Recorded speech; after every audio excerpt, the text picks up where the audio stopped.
Now, before we go any further, let's take a close look at good shore fishing locations on typical lakes and rivers. And as you can see, this lake contains various types of structure that fish may relate to during different times of the year. You might call it a kind of a typical lake. And sure, I realize that the one you fish may not have all of these conditions, but all of the lakes that you fish do have these conditions, and you'll have to apply them to what you're fishing.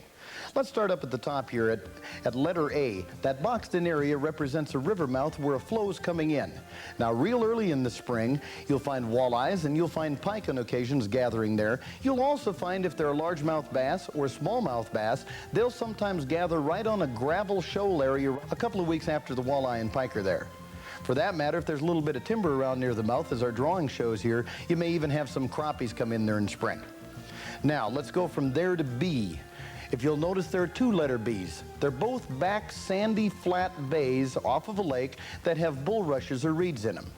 Now, these are going to be good real early in spring as the main lake crappies and the largemouth bass come in and pre-spawn. Then you'll find some crappies and some bass will be there during the spawning periods and actually use them as nesting sites. But basically, these two spots are terrific all summer long for a shore fisherman. Big bass and other types of fish get in and use the bulrushes, and they're almost always wadeable. Now, Area C represents a point that has a very, very steep drop-off into one of the deeper holes in the lake. You can usually tell these kind of spots if there's a bluff bank above the water. You can bet that it probably drops real quick close to shore. A spot like this may have some fish in summer, but it's almost always premium in fall for walleyes, some cases smallmouth, largemouth bass, and big pike. D is a backwater bay area where a river mouth is flowing out. You'll notice that there's a bunch of lily pads and some down timber and old deadheads laying around in here. Again, this is going to be a premium area first thing in the spring. The crappies will be in here, the bass will be in here, the bluegills will be in here, and quite often you'll find some pike as well. Now, later on in the summer, this is probably not going to hold anything, but for the first month or 6 weeks of spring, you'll almost always have fish in here. Next, let's go to Area E. And this is kind of a neck-down area from the main lake going into that bay. You notice how the weed line and the deep water comes right into that neck-down area. Right where that weed line's forming the inside corner, oftentimes is a good spot for fish to stage, and you can reach them from shore from either point. I've also got some reeds drawn around the point, and you'd fish them just like you would the spots that we talked about before in Areas B. Now, Area F is a different situation. It's a section of shoreline that you can see a transition in the bottom content. It's on a steep dropping shoreline, one that goes real quick, but there's a change from a rock bottom to some other kind of a bottom. And sometimes fish relate to these transition zones. Maybe that where the rock stops, for example, the weed bed starts, and right on those edges you'll have fish.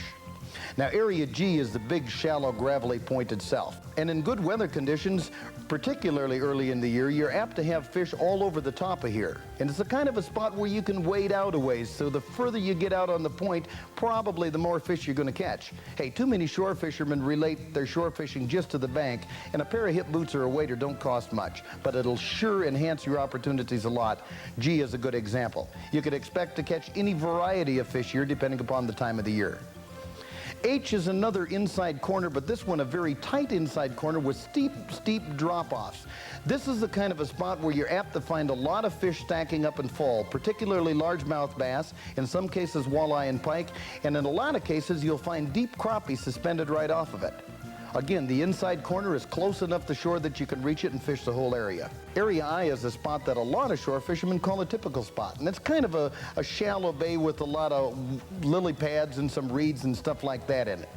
Now, usually, real early in spring, you'll get a movement here. And then in summer, if the pad beds are thick enough and there's deep enough water under them, you'll find them holding some bass. But quite frankly, these kind of spots look a heck of a lot better than they actually are. You might want to check them periodically, but I tell you what, I wouldn't spend much time there other than early season. Now, that's by no means all the kinds of spots that you're going to find on a lake, but it gives you an overview how to start thinking about lakes and different fish at different times of the year on different spots. Now,